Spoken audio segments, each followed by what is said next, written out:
एक पिता अपने धन की, दौलत की और संपत्ति की बंटवारा करते समय इतना ख्याल रखते हैं, इतना ध्यान रखते हैं और इतनी सावधानी के साथ में सब कुछ का बंटवारा करते हैं जिससे यह देखा जाए कि हर किसी को बराबरी का हिस्सा मिले। इसमें से कोई चूक ना जाए, किसी को कम किसी को ज्यादा ना आए, परंतु सबको अपना अपना हिस्सा मिल जाए। अपने बच्चों की भविष्य निमित्त उनके लिए जो कुछ भी कमाए हैं उनको स्वतंत्र करते हुए, उन्हें आजाद करते हुए, उन्हें आत्मनिर्भर कराते हुए वो पिता अपनी संपत्ति का बंटवारा करते समय घर वो छोटे से लेकर बड़े तक अपने संतान में हर किसी को अपनी संपत्ति का बंटवारा करते हैं, हिस्सा को देते हैं। न केवल धन का बंटवारा, न केवल संपत्ति का बंटवारा, परंतु पिता कुछ और भी उपाय करते हैं। आए पवित्र शास्त्र में से इस्राएल की यात्रा में जिस तरह से हम आगे बढ़ रहे हैं, उनका देश का बंटवारा जिस तरह से भी होने वाला है, क्योंकि अभी तक देश में प्रवेश नहीं किए हैं। प्रवेश करने से पहले परमेश्वर उनसे कहते हैं कि उस देश में से कौन सा भाग किसको जाएगा, कितना जाएगा और कैसे जाएगा। इस्राएलियों की यात्रा कनान देश पहुंचने वाली है, लेकिन कनान में पहुंचने से पहले ही परमेश्वर चाहते हैं सब कुछ क्रमानुसार सिद्ध किया जाए और हर किसी को उसका भाग दिया जाए। बंटवारे की इन बातों को गौर करते समय हमने देखा है इस्राएल के 12 कुलों को बंटवारा किया जाता है, लेकिन उसमें लेवी के वंश के बारे में जिक्र नहीं हुआ है। लेवी को परमेश्वर ने पहले से कह दिया था कि तुमको कोई भाग नहीं मिलेगा, परंतु तुम्हारा भाग मैं ठहरूंगा और जो कुछ भी मेरा होगा वो सब तुम्हारा होगा। आए लेवी के लिए परमेश्वर ने और क्या उपाय को किया है और साथ ही साथ में इस्राएलियों के लिए और भी क्या उपाय को किया है। इस्राएली लोग अभी कोई गलती कर बैठे हैं, कोई अपराध कर बैठे हैं, परमेश्वर ने उनके लिए कैसे उपाय को ठहराया है। और देश का बंटवारा करते समय हर एक सावधानी को ध्यान में रखते हुए परमेश्वर किस प्रकार के बंटवारे में इस्राएल को चलाते हैं। उस देश में पहुंचने से पहले, उस जगह तक पहुंचने से पहले आइए अपने आप को खुदावंद के हाथों में समर्पण करते हैं। परमेश्वर के सानिध्य में जाकर उनके वचनों को समझने के लिए, उनके वचनों को ध्यान करते समय उसी समझ और ज्ञान के आधार पर हम सब लोग चलाए जाने के लिए अपने आप को खुदावंद के हाथों में समर्पण करेंगे। आत्मा का अभिषेक के लिए, पवित्र आत्मा की सामर्थ के लिए, शक्ति के लिए, विशेष ज्ञान के लिए मिलकर प्रार्थना करेंगे।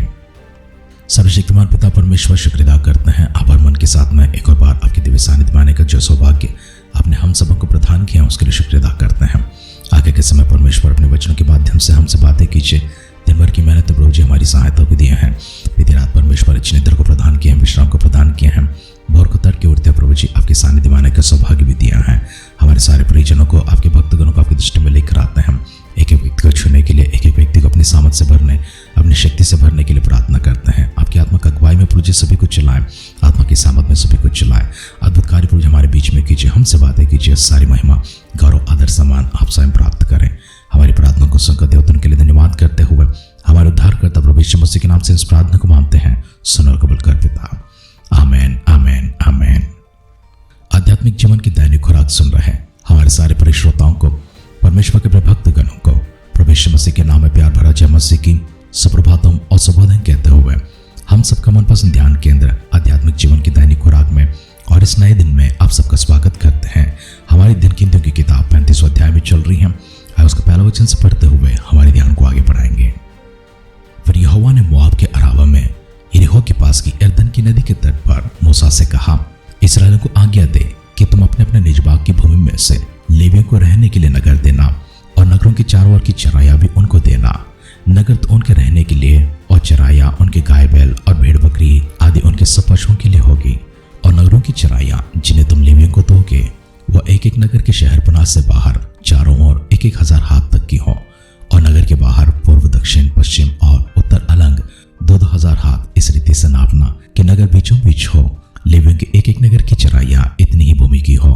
और जो नगर तुम लेवियों को दोगे उनमें से 6 शरण नगर हो जिन्हें तुमको खोने के भागने के लिए ठहराना होगा और उनसे अधिक 42 नगर और भी देना।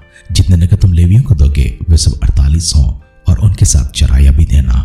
और जो नगर तुम इस्राएलियों के निज भूमि में से दो वे जिनके नगर बहुत हो उनसे बहुत और जिनके नगर थोड़े हो उनसे थोड़ा लेकर देना। और सब अपने अपने नगरों में से लेवियों को अपने ही भाग के अनुसार दें। फिर यहोवा ने मूसा से कहा, इस्राएलियों से कहा कि जब तुम यरदन पार होकर कनान देश में पहुंचो तब ऐसा नगर ठहराना जो तुम्हारे लिए शरण नगर हो कि जो कोई किसी को भूल से मार के खूनी ठहरा हो वह वहां भाग जाए। वे नगर तुम्हारे निमित्त पलटा लेने वाले से शरण लेने का काम आएंगे कि जब तक खूनी न्याय के लिए मंडली के सामने खड़ा ना हो तब तक वह न मार डाला जाए।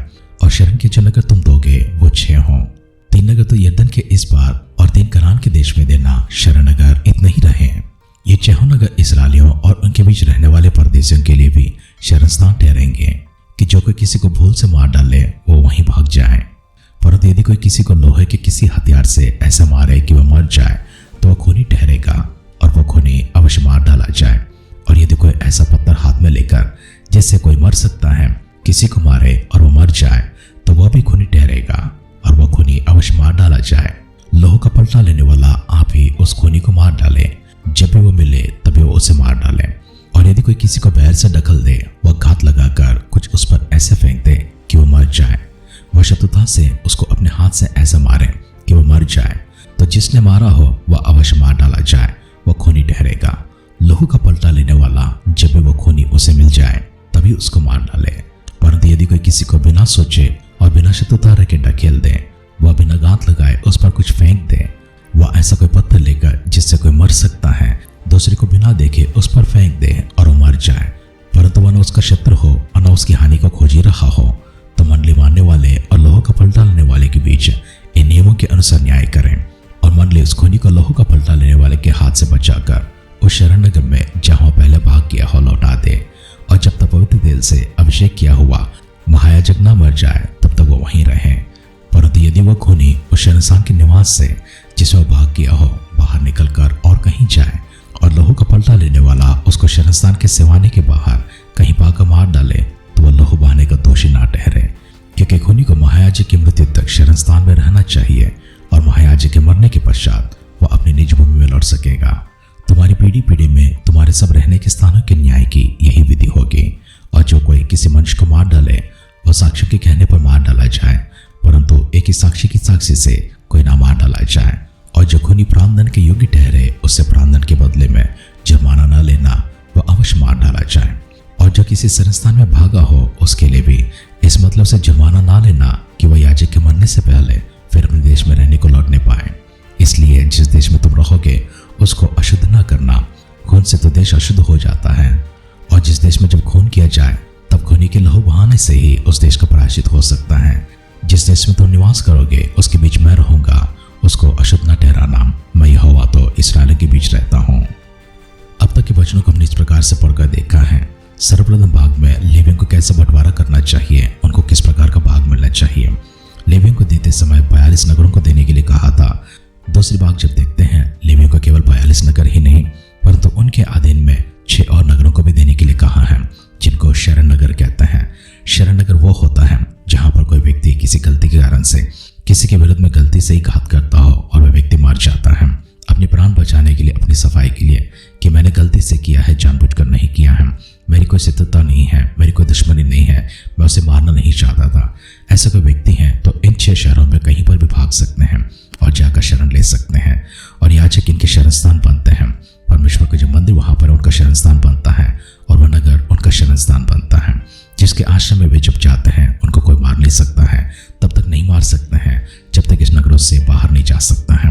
वह नगर से बाहर तभी जा सकता है या तो जब याजक मर जाए या फिर वह अपने आप से उस नगर को छोड़कर भाग जाए। और अगर उसके भाग जाने के बाद उसका पलटा लेने वाले से पाता है और उसे मार देता है, वह दोषी नहीं ठहरता है। शरण स्थानों के विषय में कहते हुए परमेश्वर ने कहा है, मैं तुम्हारे बीच में रहूंगा।